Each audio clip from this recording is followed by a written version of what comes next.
मंगलमय मंगल करण वीतराग विज्ञान नमुताहि जाते भये अरहंतानि महान करि मंगल करि हो महा ग्रंथ करण के काज जाते मिले समाज सब पावे निज पद राज पावे निज पद राज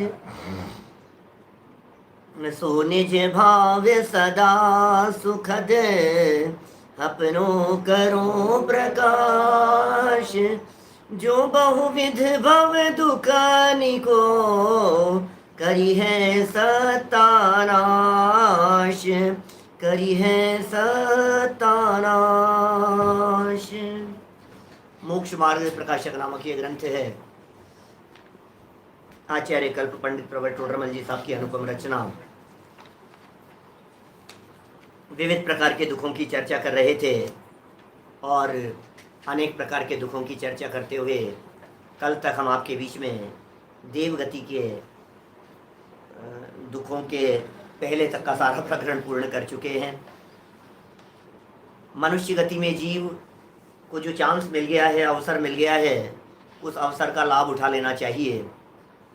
यह जीव अपने मनुष्य गति रूपी अवसर का लाभ तो नहीं उठाता और देवगति की कामना करता है। यह ऐसी भावना भाता है कि मैं देवगति में चला जाऊं। इसको इस प्रकार की भावना होती है कि मैं स्वर्ग में चला जाऊं। आपको मालूम है, किसी भी मनुष्य गति के व्यक्ति से बात करो, वो ये कहेगा हम यार स्वर्ग में तो स्वर्ग स्वर्ग स्वर्ग स्वर्ग जैसा आनंद, स्वर्ग जैसे भोग, स्वर्ग जैसा सुख। जगत में किसी भी व्यक्ति को कहीं किसी जगह की उपमा देनी होती है तो स्वर्ग जैसे उपमा देता है। कश्मीर कैसा है? अरे वो तो भारत का स्वर्ग है, हिंदुस्तान का स्वर्ग है वो तो। आपको कहीं सुखों की बात कहनी होगी, कहीं आनंद की बात कहनी होगी, कहीं अनुकूलताओं की बात कहनी होगी, तो आप एक ही बात अरे स्वर्ग जैसा है साहब, स्वर्ग जैसा है। माने स्वर्ग की कल्पना हमारे दिलो दिमाग में ऐसी की हुई है, स्वर्ग माने आनंद आनंद आनंद, ऐसा समझता है व्यक्ति। और देखो मरने के बाद में स्वर्ग पहुंचे या न पहुंचे, लेकिन इतना जरूर कहता है कि भाई स्वर्गवासी, ये बोलता है स्वर्गवासी हो गए सब। अब मर करके भले ही नरक में गया हो, लेकिन हर मरने वाले के नाम के पहले स्वर्गीय, स्वर्गवासी ऐसे शब्दों का प्रयोग कर देते हैं। भाई साहब, हमने हेडिंग दी है दूर के ढोल सुहावने। जब तक आप यहाँ मनुष्य गति में रह करके स्वर्ग की कल्पना कर रहे हैं, तब तक सुख दिखाई देते हैं। कल हमने आपको अंतिम चरणों में ये कह दिया था कि चलो हम आपको ले चलते हैं देवगति में। ध्यान दीजिएगा, देवगति की चर्चा कर रहा हूँ। देवगति अलग चीज है और स्वर्ग अलग बात है। बहुत सारे लोग स्वर्ग और देवगति को एक ही समझते हैं, लेकिन थोड़ा सा जितना अंतर है वो अंतर भी हमें समझना चाहिए। स्वर्ग शब्द का अर्थ सिर्फ और सिर्फ वैमानिक देव होता है, जबकि देवगति में 4 प्रकार के देव शामिल होते हैं। भवनवासी, व्यंतर, ज्योतिष्क और वैमानिक, ये चारों प्रकार के देव देवगति के तो देव हैं, लेकिन स्वर्ग वाले नहीं हैं। बात समझ रहे हैं आप? जब हम स्वर्ग के देवों की बात करते हैं तो फिर आएंगे वैमानिक देव। स्वर्ग 16 हैं, उनके ऊपर 9 ग्रहवेक, 9 अनुदिश और 5 अनुत्तर, उन सब को भी हम स्वर्ग के कदाचित कह देते हैं। लेकिन भवनवासी, व्यंतर और ज्योतिष्क, ये 3 प्रकार के देव स्वर्ग के देव नहीं हैं, देवगति के देव हैं। क्लियर हो गई बात? तो जब हम यहाँ चर्चा कर रहे हैं तो ये देवगति के दुखों की कर रहे हैं, स्वर्ग के दुखों की नहीं कर रहे हैं। यद्यपि स्वर्ग भी उसमें शामिल हो जाएगा। देखिए टोडरमल जी ने यहाँ जो चर्चा उठाई है, हम उसी के बेस पर चर्चा करेंगे। देवगति के दुखों की चर्चा तो इतनी विस्तार से कर सकते हैं कि 10-15 दिन चलाएं हम उस बातों को। इतनी चर्चाएं हैं वहाँ देवगति के संदर्भ में। माने हमें यहाँ से बैठे बैठे हमारे को लग रहा है आनंद होगा, मौज मस्ती होगी, और ये साहब रूप बदल लेते हैं। पता है आप देवगति के जीव, पता है देवों के पास में वैभव कितना होता है, पता है देवों के पास में कितनी देवांगनाएं होती है, पता है देवों के पास में एक एक छोटे से छोटे देव के पास में सैकड़ों रिद्धियां होती है, अनेक प्रकार की विद्याएं होती है। कुछ खाने का विकल्प आता है तो कंठ से अमृत झर जाता है। भाई साहब आपको क्या बताएं हम, देवगति में तो मजे ही मजे हैं। आकाश मार्ग से उड़ते हैं, चाहे जैसा रूप बदल लेते हैं देवगति के जीव। मन में विकल्प आया और ये कंठ से अमृत झरने लग गया। अकृत्रिम चैत्यालय, चाहे तो सिमंदर भगवान की दिव्य ध्वनि सुनने, अरे क्या मजे हैं। देवगति तो देवगति है भाई साहब, कल्प वृक्ष है देवगति के अंदर। अब सोचो जरा क्या है स्थिति। देवगति में भी कल्प वृक्ष कहे, कल्प वृक्षों का सद्भाव है वहां भी। भोजनांग और पानांग नहीं है, दो प्रकार के कल्प वृक्ष नहीं है वहां, क्योंकि खाने संबंधी बात नहीं है ना, और बाकी सब भोग सामग्री सब उनको कल्प वृक्ष जैसी मिलती है। देखिए 68 नंबर पेज से हम यहां बात को बढ़ाते हैं। तथा देव पर्याय में, देव पर्याय में पहुंच गए हम। आप कल्पना कीजिए यहां से हम मर करके देव पर्याय में पहुंच गए। अब उन देवों के आनंद की बात बता रहे हैं जो आपको लगता है। अब उन देवों की परिस्थितियों के बारे में बतला रहे हैं। देव पर्याय में ज्ञानादिक की शक्ति औरों से कुछ विशेष है। आप जानते हैं, नरक के संबंध में भी कही थी मैंने बात। नारकियों का तो बहुत अल्प है, लेकिन देवों का ज्ञान विशेष है। नियम से मति ज्ञान, श्रुति ज्ञान और अवधि ज्ञान होता है। भव प्रत्यय अधिर देव नारकाणाम, ज्ञान आदिक कह रहे हैं। इसका मतलब ज्ञानावरण, दर्शनावरण और अंतराय, इन तीनों ही कर्मों का क्षयोपशम उनके विशेष पाया जाता है। लेकिन फिर भी वे मिथ्यात्व से अतत्व श्रद्धा नहीं हो रहे हैं। भाई साहब ये तकलीफ है। दौलत राम जी ने शेड़ाला में लिखा, जो विमानवासी हूँ थाए सम्यक दर्शन बिन दुख पाए। ये जो अतत्व श्रद्धानी वाली जो बात कह दी है, इस बात में थोड़ी गहराई है।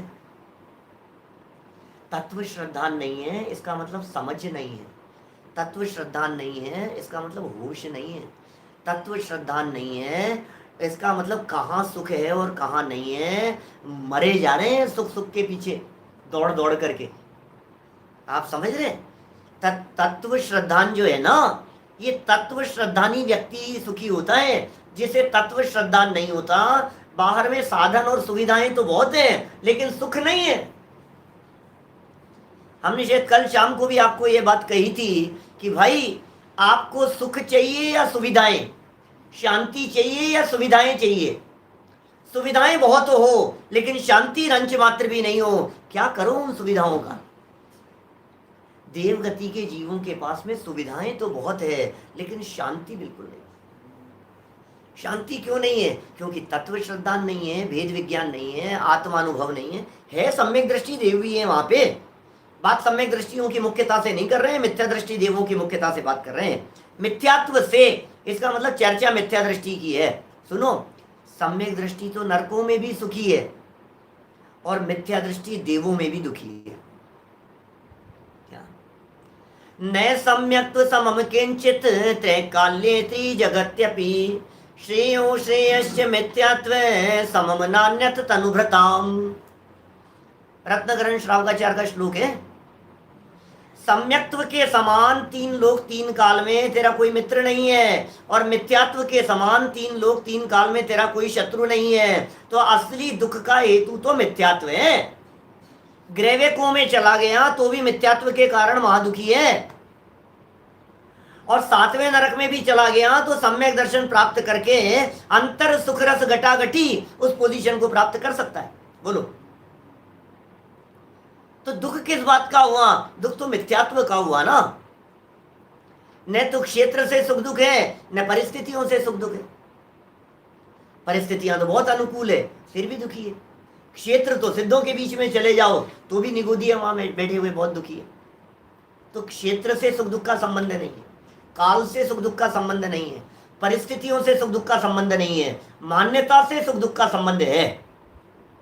मान्यता सुधर गई तो सब सुधर गया। कहने का मतलब ये है, दृष्टि सुधर गई ना, जिस व्यक्ति की दृष्टि सुधर गई इसका मतलब उसको सारा जगत सुधरा हुआ नजर आता है। जिसकी दृष्टि में खोट है उसे सारा जगत बिगड़ा हुआ नजर आता है। कहां है आनंद, ये बताओ। दृष्टि, दृष्टि के कमाल की बात कह रहा हूं मैं आपको। आपकी दृष्टि यदि सही है तो कहीं भी रहो सब जगह पर शांति है। ये अतत्व श्रद्धानी हो रहे हैं। सम्यक दर्शन बिन दुख पाए, सम्यक दर्शन बिन दुख पाए। दौलत राम जी ने लाइन कह दी है, इस लाइन के अंदर कितनी गहराई छिपी हुई है। विमानवासी हैं, वैमानिक देव हैं, सम्यक दर्शन नहीं है और महादुखी हैं। सम्यक दर्शन नहीं है और पीड़ित हैं, सम्यक दर्शन नहीं है और आकुलित हैं, सम्यक दर्शन नहीं है और बेचैन हैं। सम्यक दर्शन के बिना वाला दुख क्या होता है भाई साहब, ये तो बताओ। क्या सम्यक दर्शन के बिना वाला दुख क्या है? कभी कल्पना की है क्या आपने सम्यक दर्शन के बिना वाले दुख की? बेटा चश्मा नहीं है और चश्मे बिन दुख पाए, ये तो समझ में आती है हमारे को बात। अरे यार चश्मा नहीं था यार, बहुत दुख पा रहा हूँ यार, मैं चश्मे के बिना बहुत दुख पा रहा हूँ। मोबाइल बिन दुख पाए, ये तो हमारे को समझ में आ रही है आजकल, आज की जनरेशन को। मोबाइल बिन दुख पाए, इंटरनेट बिन दुख पाए, सुविधाओं बिन दुख पाए, रोटी बिन दुख पाए, भोजन बिन दुख पाए, कपड़े बिन दुख पाए, पैसे बिन दुख पाए, मकान बिन दुख पाए, गाड़ी बिन दुख पाए। गाड़ी नहीं थी यार, 3 दिन से खराब पड़ी है यार, क्या करूँ मैं, परेशान हो गया बिना गाड़ी के। मैं तो कहाँ धक्के खा रहा हूँ, बसों में, ट्रेन में, ऑटो में, मिलते नहीं है, साधन नहीं मिलते हैं, कितने पैदल जाओ। काहे की बिन दुख पा रहा है तू? गाड़ी बिन, कपड़े बिन दुख पाए, हर चीज में तेरे को। दांत निकल गए तो तू कहता है दांत बिन दुख पा रहा हूं मैं, तो बिना दांतों के बहुत तकलीफ है। अरे भाई असली तकलीफ दांतों के बिना नहीं है, असली तकलीफ सुविधाओं के बिना वाली नहीं है। असली तकलीफ एक ही चीज की है, वो तकलीफ क्या है? सम्यक दर्शन बिन। ये है तकलीफ बेटा, ये बात तेरे समझ में आनी चाहिए। सम्यक दर्शन के बिना वाली तकलीफ यदि समझ में आएगी तो सम्यक दर्शन प्राप्त करने का प्रयास करेगा। तुझे यदि तकलीफ पैसे बिन तकलीफ समझ में आती है तो पैसे की तरफ दौड़ता है। तुझे मोबाइल बिन दुख समझ में आता है तो तू मोबाइल की तरफ दौड़ता है। तुझे घर का मकान नहीं है, इसके बिना यदि तुझे दुख नजर आता है तो तू सोचता है घर का मकान होना चाहिए, तो उस दिशा में दौड़ता है। बात समझने की चेष्टा करना। जिस चीज की कमी में तुम्हें दुख दिखाई देता है तुम उस दिशा में दौड़ते हो। यहाँ टोडरमल जी कह रहे हैं सम्यक दर्शन के बिना मिथ्यात्व के सद्भाव से दुख है। ये यदि तुम्हें समझ में आएगा तो तुम मिथ्यात्व का अभाव और सम्यक दर्शन की प्राप्ति का पुरुषार्थ करोगे। देवगति में रमत अनेक सुर निसंग।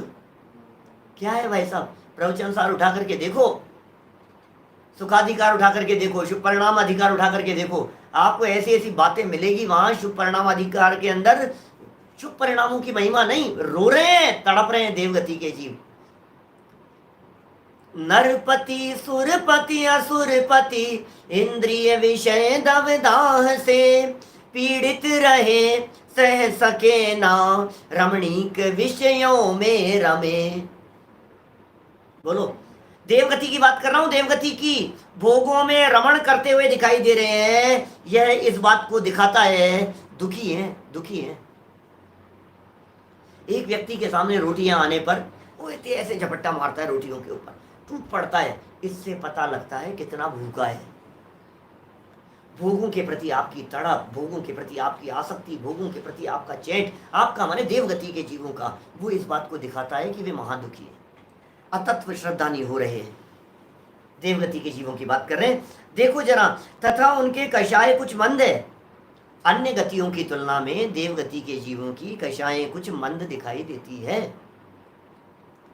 कृष्ण लेशिया नहीं है वहां, नील लेशिया नहीं है, कापूत लेशिया नहीं है। देखो ये लिख रहे हैं आगे, लेशिया का प्रकरण नहीं लिखा इन्होंने। ये कह रहे हैं वहां कषाएं कुछ मंद है।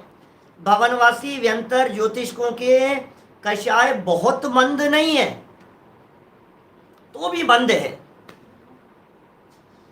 मुझे मालूम है आप लोगों में से कई लोग जो स्वाध्यायी होंगे वे इस प्रकार की बात सोच रहे होंगे, जिनका गहरा स्वाध्याय होगा, कर्णानुयोग का विशेष स्वाध्याय रखने वाले लोग भी होंगे। ये कहेंगे कि साहब तत्वार सूत्र का तो मूल सूत्र है आदि तस्त्रिषु पीतांत लेश्या।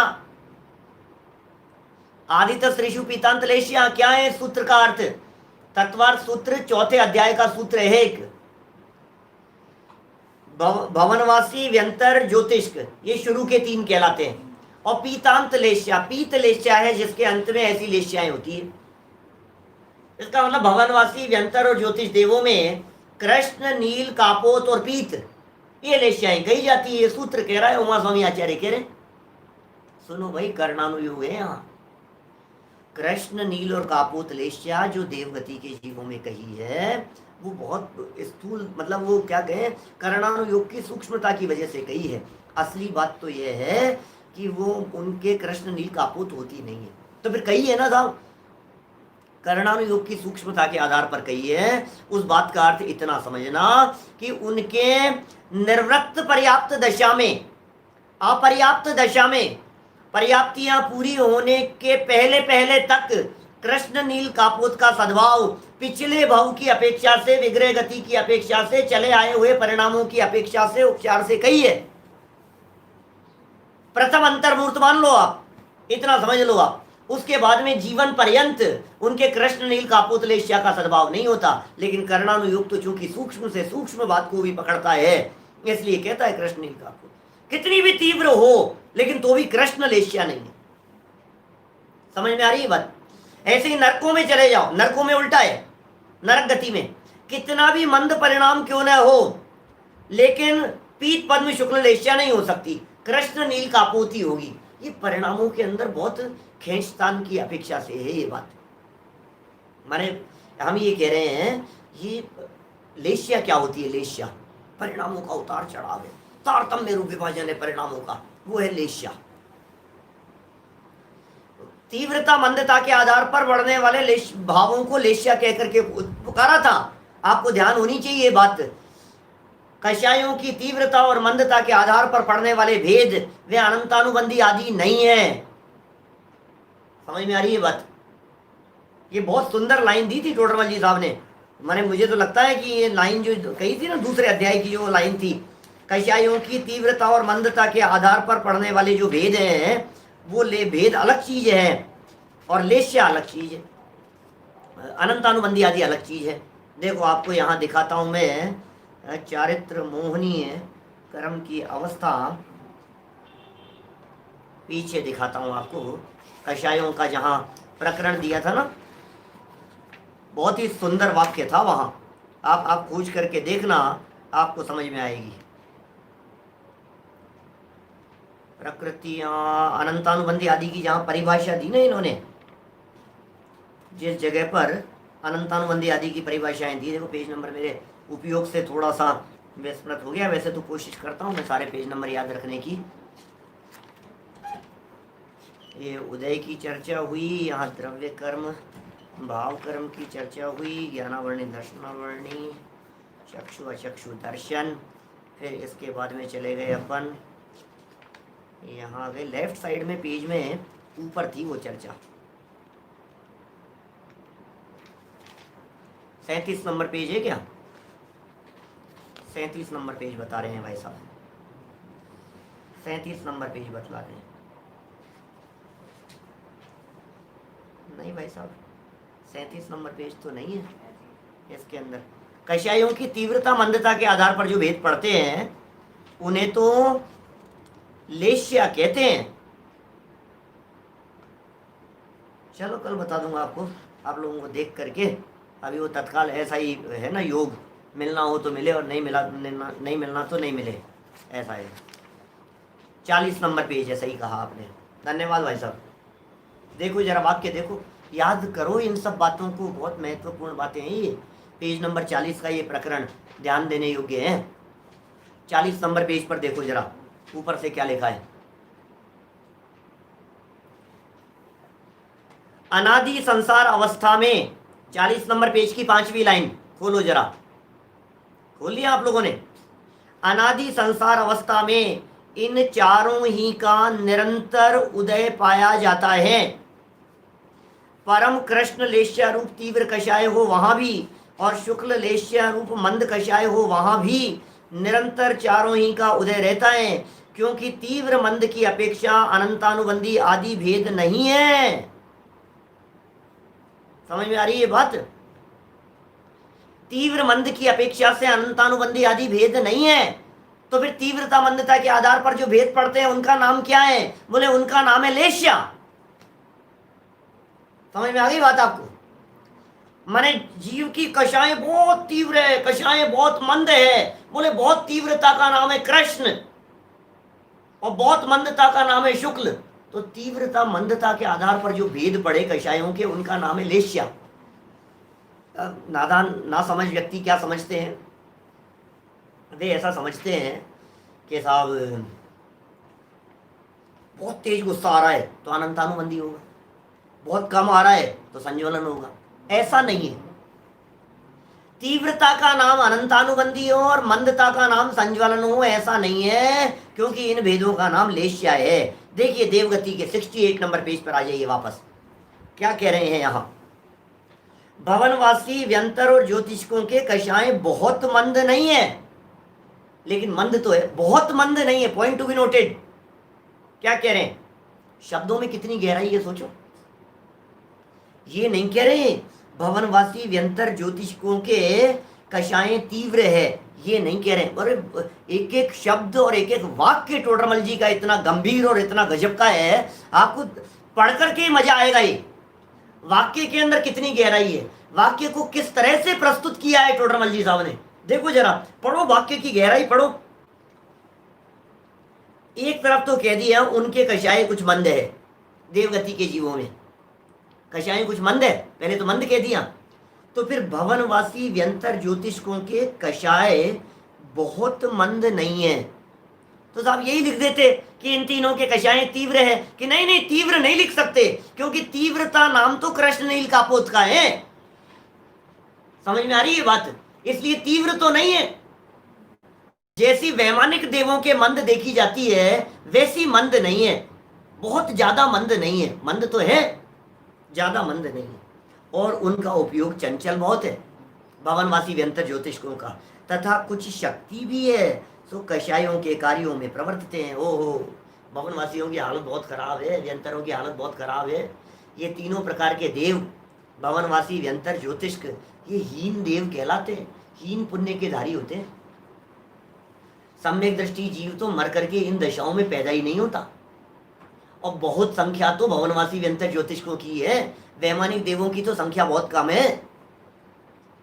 भवनवासी व्यंतर ज्योतिष कौतूहल की मुख्यता है, विषय अधिक कार्यों में लगे हुए हैं और उस आकुलता से दुखी ही है। कौतूहल, आप जानते हैं व्यंतर 8 प्रकार के होते हैं। व्यंतरा किन्नर किमपुरुष मौरक गंधर्व यक्ष राक्षस भूत पिशाचा, 8 प्रकार के है ना व्यंतर। इन 8 प्रकार के व्यंतरों में से किन्नर किमपुरुष मौरग और गंधर्व, इन 4 प्रकार के व्यंतरों में तो भक्ति की प्रधानता होती है, बहुत भक्ति देखी जाती है इनमें। जगत में जितने भी जगह जगह ये देखे जाते हैं ना, क्या नाम है इनका, अतिशय जिनको कह देते हैं लोग, चमत्कार देखे जाते हैं। रात को मंदिरों के अंदर घंटे बजने लग जाते हैं, कुछ हो जाता है, ऐसे ऐसी विशेष बातें जो दिखाई देती है जगत में, ये सब इन 4 प्रकार के व्यंतरवासी देवों का काम है। किन्नर किमपुरुष मौरग और गंधर्व।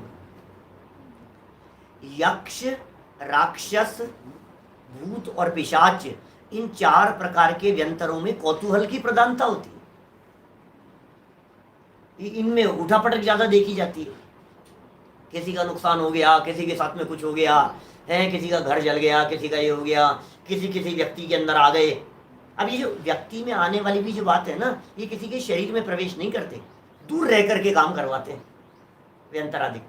प्रकोप देखा जाता है ऐसा, साधारण मानवोचित चेष्टा नहीं दिखती है जब कभी किसी के ऊपर व्यंतर का विशेष प्रकोप दिखाई देता है। तो व्यंतर आ गया उसके शरीर में, शरीर में नहीं आ सकता क्योंकि शरीर तो अपवित्र है, मलमूत्र वाला है, विष्ठा का बना हुआ है, हड्डी खून मांस मज्जा का बना हुआ है, नवद्वार भय घिनकारी ऐसा है शरीर। तो इस शरीर के अंदर वो देवगति के जीव नहीं आएंगे। सामने खड़े रह करके वो काम करवाते हैं, और ऐसे लगता है जैसे इसके ऊपर प्रकोप दिखाई दे रहा हो। 10-10 हजार चक्रवर्तियों जितना बल होता है एक व्यंतर में, बल कम नहीं है, शक्ति विशेष है, ये लिख दिया यहाँ। व्यंतरों की पावर बहुत है। लेकिन ध्यान दीजिएगा, व्यंतरों की पावर की चर्चा करते हुए भी मेरे वचनों से कहीं कोई व्यक्ति ऐसा न समझ लेवे कि व्यंतरवासी देव पूजा करने योग्य हैं, भक्ति करने योग्य हैं, आराधना करने योग्य हैं। क्या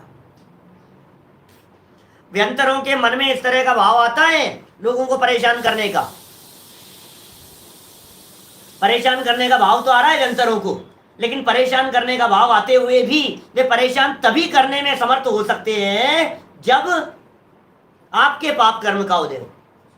अंदर में अपने पाप कर्म का उदय नहीं हो तो वे परेशान करने में समर्थ हो नहीं सकते हैं। समझ में आ रही है बात? माने अपने पाप कर्म के उदय में ही वे निमित्त बनते हुए दिखाई देंगे, और अपने यदि पाप कर्म का उदय नहीं है तो वे निमित्त भी नहीं बन सकते। 100 सिर के हो जाए व्यंतर तो कुछ नहीं बिगाड़ सकते तुम्हारा। साफ शक्ति तो बहुत होती है। अरे शक्ति भी, शक्ति टोडरमल जी ने पीछे प्रकरण दिया था एक बहुत सुंदर प्रकरण जहां हम चर्चा की कर चुके हैं आपके बीच में। वो शक्ति भी है तो सही, लेकिन विकल्प नहीं है, इच्छा नहीं है, तत्संबंधी आपका उदय नहीं है, तत्संबंधी उनके परिणाम नहीं है। कितनी तरह के कॉम्बिनेशन चाहिए। और आप हमारे यहाँ जिनागम के अंदर कोई भी व्यंतरवासी देव हो, चाहे भवनवासी देव हो, चाहे वैमानिक देव हो, चाहे ज्योतिष देव हो, चारों प्रकार के देवों में से किसी भी प्रकार का देव पूजने योग्य नहीं है, आराधना करने योग्य नहीं है, वंदन करने योग्य नहीं है। भले ही शक्ति विशेष हो। अरे तुम्हें शक्ति विशेष तो बता रहे हैं, लेकिन दुखी है। आगे आगे चर्चा तो सुनो, आप पढ़ो तो सही, तो आपको पता लगेगा। तो चर्चा मैंने आज थोड़ी सी इधर उधर की चर्चाएं थोड़ी सी ज्यादा कर ली मैंने, शायद मेरे को ये पूरा करने का विकल्प था। देखते हैं कितना कर पाएंगे। वैसे है समय तो अभी बहुत। देखिए कौतूहलादिक विषयादिक कार्यों में लगे रहते, भोग भोग भोग भोग भोग, भोगों में काल गमाया, क्या करें। भोगों की प्रधानता है, प्रचुरता है भोगों की, भोग सामग्रियों की, और उस आकुलता से दुखी ही है। देखो विषयादिक कार्यों में लगे हैं और उस आकुलता से दुखी ही हैं। ये बड़ी गजब की लाइन है पंडित जी की। क्या कह रहे हैं? विषयादिक कार्यों में लगे हैं। लगे क्यों हो भाई साहब विषयादिक कार्यों में, ये बतलाओ। विषयादिक कार्यों के अंदर क्यों लगे हो?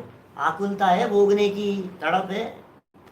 ऐसा उदाहरण दिया है प्रवचन सार के अंदर, इस तरह का उदाहरण दिया। खोलते हुए तेल में पकौड़ियां डालो तो नाचती है। पुड़ी बेली हो आपने, उन पुड़ियों को बेल करके आपने उस खोलते हुए तेल में डाला तो वे पुड़ियां नाचने लगती है। तो लगता है देखो तो कितनी खुश हो रही है, खुश हो रही है उस खोलते हुए तेल में डालने पर। ये वेदना है। एक व्यक्ति को गरम गरम अंगारों के ऊपर चलने के लिए कह दिया जाए तो वो भी आपको नाचता हुआ नजर आएगा। नाच रहा है ना, कितना पैर उछाल रहा है, उछल रहा है, उछल रहा है। ओ यार क्या नाच रहा है, देखो कितने मजे आ रहे हैं इसको। मजे आ रहे हैं, तड़प रहा है वो। उसका ये नृत्य उसकी तड़प को दिखाता है, उसका ये नृत्य, उसका ये उछलना उसकी पीड़ा को दिखाता है। देखिए तथा वैमानिकों के, अरे साहब वैमानिक तो सुखी होंगे साहब, भवनत्रिकों के तो हाल खराब है, हमने समझ लिया। भवनत्रिकों के अंदर परसेंटेज नहीं लगता, यद्यपि मैं परसेंटेज की बात नहीं कर रहा। बहुभाग मर करके एक इंद्रिय में चले जाते हैं वेणु भाई। बहुभाग माने 99% कहना तो अपमान है। 99 क्या, 99.99999999999999999 लगाओ ना, मैंने परसेंटेज लग ही नहीं सकता। मैं ये कह रहा हूं आपको, असंख्यात है। असंख्यात के अंदर से बहुत बड़ा भाग क्या मर करके कहते चय थावर तन धरे यूं परिवर्तन पूरे करे। ये चर्चा भवनवासी व्यंतर और ज्योतिष देवों के संदर्भ में है, और पहले और दूसरे स्वर्ग वालों के संदर्भ में। दूसरे स्वर्ग तक, ये तीन तो नीचे वाले हो गए, और पहला और दूसरा स्वर्ग, इन दूसरे स्वर्ग से ऊपर वाले जितने भी देव हैं उनमें कोई भी देव मर करके एक इंद्रिय नहीं होता। इसलिए थावरतन करने वाली जो बात है, ये बात भवनत्रिक और पहला दूसरा स्वर्ग इनमें बहुत आयत। ऐसा वैमानिकों के अंदर तो ऊपर ऊपर विशेष बंद कशाय, बिल्कुल क्या पीत पद्म शुक्ल लेश्या द्वित्रि शेषेशु, एक सूत्र है। द्वि, त्रि और शेषेषु, पीत, पद्म और शुक्ल लेश्या कषाएं इतनी मंद हो गई है, इतनी मंद हो गई है, मिथ्या दृष्टि जीव और नियम से शुक्ल लेश्या। क्या बात कर रहे हो? ऊपर के स्वर, द्वि माने दो युगल, 16 स्वर्ग है ना, वैमानिक देवों की बात कर रहे हैं और ऊपर वालों की बात कर रहे हैं। तो द्वि माने दो युगल, फिर त्रि माने 3 युगल, 2 युगल का मतलब 4 स्वर्ग। तो 4 स्वर्गों के अंदर नीचे वाली लेश्या कही, हीन लेश्या कही, फिर उससे ऊपर 3 युगल, 3 युगल माने 6 स्वर्ग। तो कहां तक आ गए? 4 और 6 10वें स्वर्ग तक आ गए। फिर आगे 11वें 12वें स्वर्ग से ऊपर बोले शुक्ल लेश्या ही होती है उनके। पीत पद्म शुक्ल लेश्या द्वित्री शेषेषु। और पता है इसको राजवार्तिक आदि ग्रंथों के अंदर तो अलग प्रकार से घटित किया है। ये तो बहुत स्थूल अर्थ कर दिया अपन ने, 2 युगलों में ये लेश्या, 3 युगलों में ये लेश्या और उसके ऊपर वालों के अंदर शुक्ल लेश्या। ये बहुत स्थूल अर्थ है। उन्होंने कॉम्बिनेशन बतलाया है, पहले पीत लेश्या, फिर पीत पद्म लेश्या, फिर अकेली पद्म लेश्या, फिर पद्म के साथ में शुक्ल लेश्या, पद्म शुक्ल लेश्या, फिर अकेली शुक्ल, इस तरह के कॉम्बिनेशन बैठा करके उन्होंने चर्चा की राजवार्तिक में अकलंक देवाचार्य देव ने। देखिए यहां तो ये कह रहे हैं विशेष मंद है उनकी कषाएं और शक्ति विशेष है, इसलिए आकुलता घटने से दुख भी घटता है। यह बात परम सत्य है कि देवगति में जैसे जैसे जैसे जैसे ऊपर जाते जाएंगे दुख भी घटता है। फिर पॉइंट नोट करना, यहाँ ये नहीं कह रहे हैं कि सुखी हैं।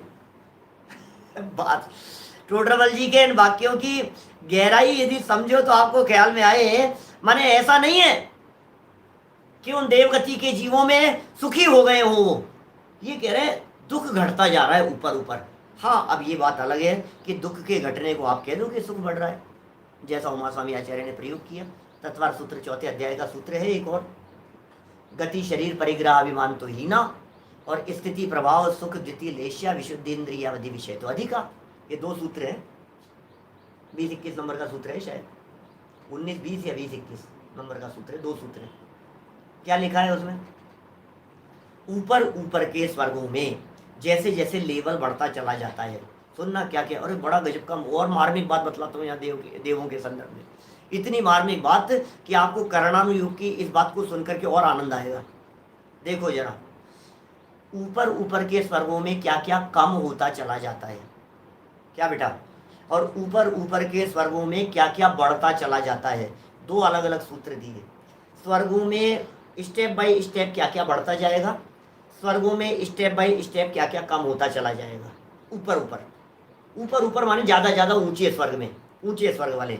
देखो, स्थिति माने होता है आयु, प्रभाव सुख, द्युति चमक, लेश्या विशुद्धि, इंद्रिय विषय, ये सब क्या है?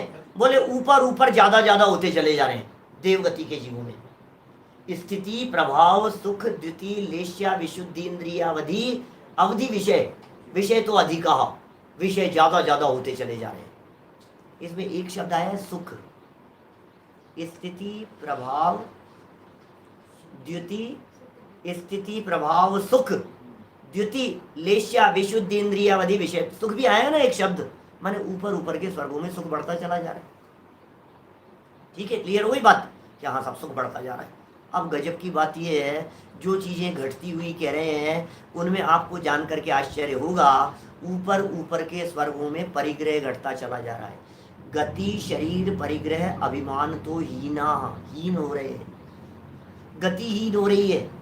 ऊपर ऊपर जैसे जाएंगे उनके गमन करने के का विकल्प ही टूट गया है। 16 स्वर्ग से ऊपर वाले जो है ना, ग्रेवक अनुदिश अनुत्तर वाले, वे उतर करके ही नहीं आते हैं, उतरने का ही विकल्प नहीं है उनका। गति बहुत मंद है, शरीर छोटा छोटा होता चला जा रहा है ऊपर। जैसे पहले दूसरे स्वर्ग की बात करो तो शरीर की हाइट ज्यादा है, 7 हाथ की है, और ऊपर सर्वार्थ सिद्धि तक चले जाओ तो 1 हाथ की रहेगी शरीर। धनुषों में नहीं है, योजनों कोसों में नहीं है वहां के शरीर की ऊंचाई। समझ में आ रही है बात? माने ऊपर ऊपर शरीर कम होता चला गया, गति कम होती चली गई, परिग्रह कम होता चला गया और अभिमान भी कम हो गया। माने ऊपर ऊपर के स्वर्गों में परिग्रह कम है भाई साहब। हमने तो ये सुना था देव गति के देव ऊपर ऊपर के स्वर्ग वालों का वैभव देख करके वो दुखी होते हैं, ईर्ष्या से दुखी होते हैं। देव गति के जीवों के अंदर तो दुखी ईर्ष्या वाला कहा है। धन्यवाद आपको अनिता जी का। 20-21 नंबर का सूत्र है ये, तत्वार सूत्र का। माने क्या कह रहे हैं यहाँ पर, देखो आप, माने ऊपर ऊपर के स्वर्गों में परिग्रह कम है। आप कह रहे हो ऊपर के स्वर्ग वालों के वैभव को देख करके देव लोग दुखी होते हैं। कौन सी गलत फहमी में हो आप, कौन सी गलत फहमी में हो? नहीं, सब ऊपर देखा हमने तो वो उनका जो वैभव था, ऊपर का वैभव देख करके तो दुखी। ईर्ष्या तो यही है ना, उसके पास ज्यादा है, मेरे पास में ये नहीं है। दुखी इस बात का कहाँ है? हमने तो आज तक सुना ही है कि ऊपर ऊपर के स्वर्ग वालों का वैभव देख करके, ज्यादा वैभव को देख करके ईर्ष्या से दुखी होते हैं, यही सुना है हमने। अरे भाई बात तो सच्ची है, ईर्ष्या से दुखी होते हैं, ये बात तो सच्ची है, लेकिन वो ईर्ष्या ऊपर के स्वर्ग वालों के साथ में नहीं है। किसी भी व्यक्ति को ईर्ष्या किनके साथ में होती है बताओ? आपको ईर्ष्या किनके साथ में होगी भैया, ये बताओ? बोलो सुनील जी, भाई साहब, सुनील जी सर्राफ, बतलाओ भाई साहब, आपको ईर्ष्या किनके साथ में होगी? आप ईर्ष्या वाले नहीं हैं, मंद परिणामी है, लेकिन जिस भी व्यक्ति को आपस में ईर्ष्या होती है अपने दोस्तों से होती है। आपसे ईर्ष्या किसको होगी ये बतलाओ? जयपुर में रहने वाले जो लोग हैं, जो यहाँ जयपुर की झोपड़पट्टियों में रहते हैं, उन्हें आपसे ईर्ष्या होगी क्या बताओ? क्या लेना देना है यार, कोई लिंक ही नहीं है किसी तरह का। ईर्ष्या किसे होती है?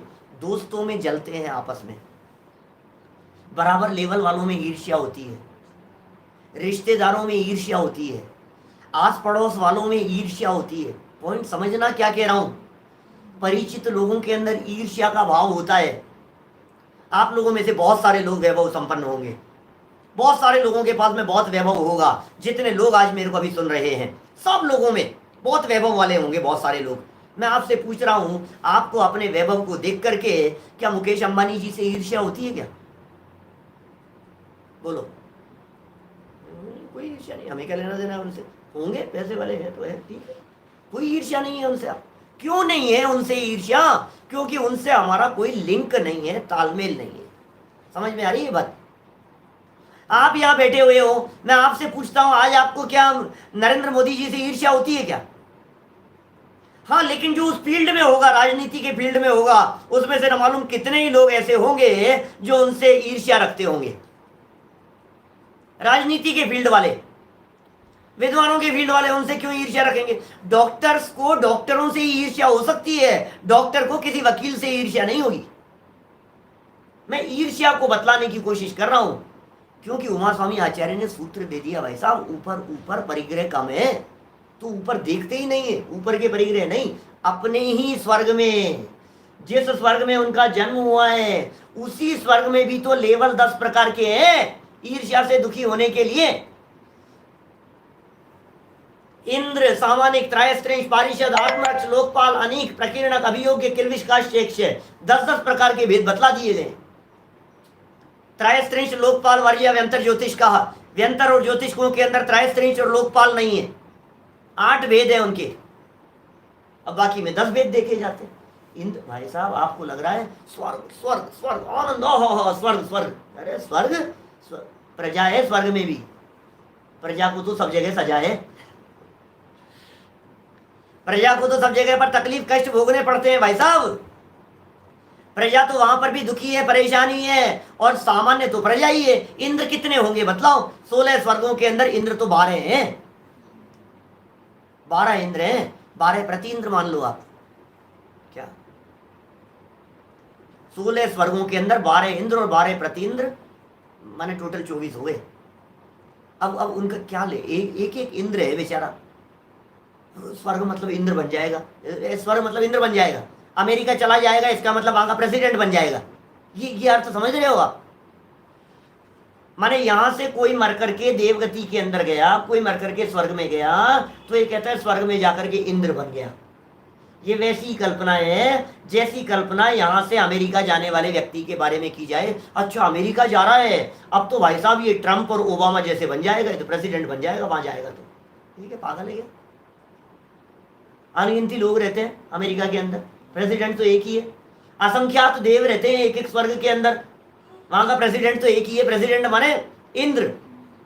असंख्यात देवों के अंदर इंद्र तो एक ही है। तू कहां इंद्र के सपने देख रहा है? पूरी की पूरी शासन व्यवस्था जिस तरह की अपनी यहां चलती है उसी तरह की शासन व्यवस्था वहां भी चलती है। स्वर्गों के अंदर भी उसी प्रकार की शासन व्यवस्था चलती है। उन देवगति के जीवों में भी इंद्र फिर सामानिक समान योग्यता वाले होते हैं। उनकी चलती नहीं है लेकिन वो सम्माननीय होते हैं, वो सम्माननीय लोग हैं। कैसे सम्माननीय? जैसे माता पिता वगैरह होते हैं ना, गुरुजन जिस तरह के होते हैं वो सम्माननीय होते हैं। राजा मतलब राजमाता जिन्हें कहते हैं अपन, ऐसे लोग होते हैं। माता पिता तो होते नहीं है वहाँ, है ना, क्योंकि उपवास जन्म वाले देव है सारे के सारे, इसलिए माता पिता तो है नहीं। लेकिन जो भी एक सम्माननीय लेवल वाले लोग होते हैं, गुरुजन मान लो कि आदरणीय मान लो कि उनके लिए सम्माननीय है, बस वो वहाँ सम्माननीय होते हैं। ये सामान्य इंद्र के साथ में त्रयस्त्रिंश 33 मंत्री परिषद के लोग होते हैं, मंत्रिमंडल है उनका। पारिषद परिषद के लोग हैं। फिर आत्मरक्ष बॉडीगार्ड है। इंद्र सामान्य त्रयस्त्रिंश पारिषद आत्मरक्ष बॉडीगार्ड प्रकीर्णक। बोलो आप, प्रकीर्णक कैसे है? प्रजा है। अनीक लोकपाल, अनीक माने होता है सिपाही सैनिक, लोकपाल माने होता है पुलिस, प्रकीर्णक माने प्रजा हो गई। अभियोग जाति के देव, ये वाहन जाति के बनने वाले जितने भी दिखाई देते हैं तो अभियोग जाति के देते हैं। किल्विशिक अभियोग ऐसे हीन जाति के बतलाते हैं। किल्विशिक और अभियोग जाति के देवों को कहते हैं इनको नगर में नगरी बसी हुई होती है ना देवों की, उनके नगर में रहने की परमिशन नहीं होती, नगर के बाहर रहते हैं, ऐसी व्यवस्था होती है वहाँ, बाहर बाहर रहते हैं। तो कहाँ तक बतलाएं भाई साहब? ये कह रहे हैं वैमानिकों के ऊपर ऊपर विशेष मंद कषाय है। ऊपर ऊपर विशुद्धि है, लेशिया विशुद्धि कही ना, वहां ऊपर ऊपर के स्वर्गों के अंदर लेशिया विशुद्धि विशेष है। मैं पॉइंट एक आपको बतला रहा था, परिग्रह कम है और सुख ज्यादा है। 20-21 नंबर का सूत्र बतलाया ना चौथे अध्याय का भी। ऊपर ऊपर के स्वर्गों में परिग्रह कम है। ये क्या लिख रहे हैं? सौदर में इंद्र की आयु 33 सागर नहीं 2 सागर होती है। सादिक 2 सागर हो सकती है। सौदर में इंद्र की आयु माने पहले दूसरे स्वर्ग की उत्कृष्ट आयु जो है वो 2 सागर की है। अभी आयु वगैरह के चक्कर में नहीं उलझना है हमारे को, क्योंकि आगे चल करके अभी आयु की चर्चा करेंगे ना जब ये कर्मों की अपेक्षा से, तो कर लेंगे अपन, अब कल कर लेंगे, आज तो अवसर लग नहीं रहा है अपने को। मैं पॉइंट ये बतला रहा था, परिग्रह में सुख नहीं होता, ये पॉइंट मैं हाईलाइट करना चाह रहा हूँ आपके बीच में। ये देवगति के जीवों को देखने से पता लगता है, देवगति के जीवों की परिस्थितियों को देखने से हमारे को अंदाजा लगता है। माने देवगति के देवों को देख करके हमारे को इस बात की यथार्थता का पता लग रहा है, ऊपर ऊपर के स्वर्गों में सुख तो बढ़ता जा रहा है लेकिन परिग्रह कम होता जा रहा है। परिग्रह कम हो रहा है, सुख बढ़, परिग्रह कम हो रहा है, सुख बढ़ रहा है। परिग्रह देखो, परिग्रह कम सुख वृद्धि, परिग्रह कम सुख वृद्धि, परिग्रह कम सुख और वृद्धि। तो सुख की वृद्धि परिग्रह के ऊपर डिपेंड नहीं है। ये बात हमारे को अच्छी तरह से समझ लेनी चाहिए कि परिग्रह से सुख का संबंध नहीं है, संपदा से सुख का संबंध नहीं है, वैभव से सुख का संबंध नहीं है। ये बात देवगति के जीवों का स्वरूप समझने से हमारे को स्पष्ट ख्याल में आती है। देखिए, तथा वैमानिकों के ऊपर ऊपर विशेष मंद कषाय है। अरे इतनी मंद कषाय है क्या? उन मंद कषाय के संदर्भ में क्या कहें आपको? तीर्थंकर परमात्मा के पंच कल्याणक में जाने का भाव नहीं आता। पंच कल्याणक तो छोड़ो, उनकी दिव्य ध्वनि सुनने जाने का भाव नहीं आता, इतनी मंद कषाय है। मैं सम्यक दृष्टियों की बात नहीं कर रहा, मिथ्या दृष्टियों की बात कर रहा हूँ, क्योंकि देवगति के दुख हेडिंग दिया है ना, तो मिथ्यात्व की मुख्यता से वर्णन करेंगे।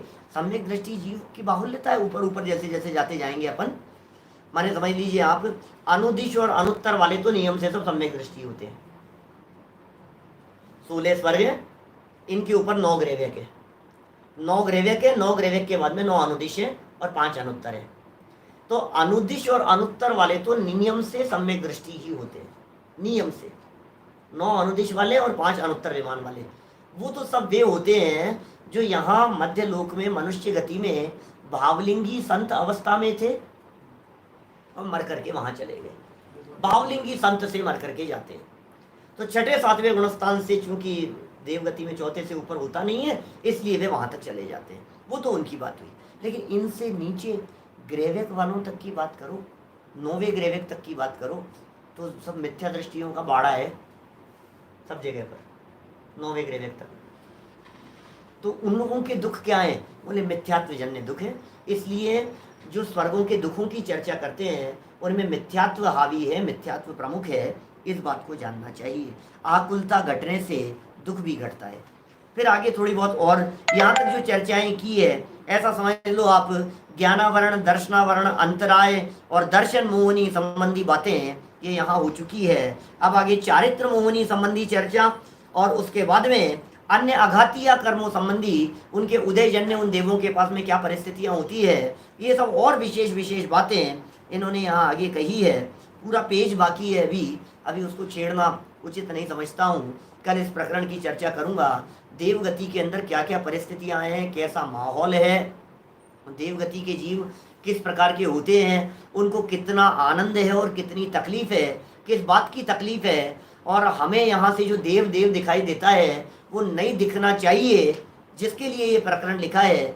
बहुत गहराई से इन सब बातों का विवेचन जो इन्होंने किया है। कल अपन उस प्रकरण को आगे बढ़ाएंगे। अभी की बात को अपन यहीं विराम देते हैं। ओम नमः शिवाय। सहजानंदी शुद्ध स्वरूपी अविनाशी हूँ आत्म स्वरूप, सहजानंदी शुद्ध स्वरूपी अविनाशी हूँ आत्म स्वरूप, सहजानंदी शुद्ध स्वरूपी अविनाशी हूँ आत्म स्वरूप।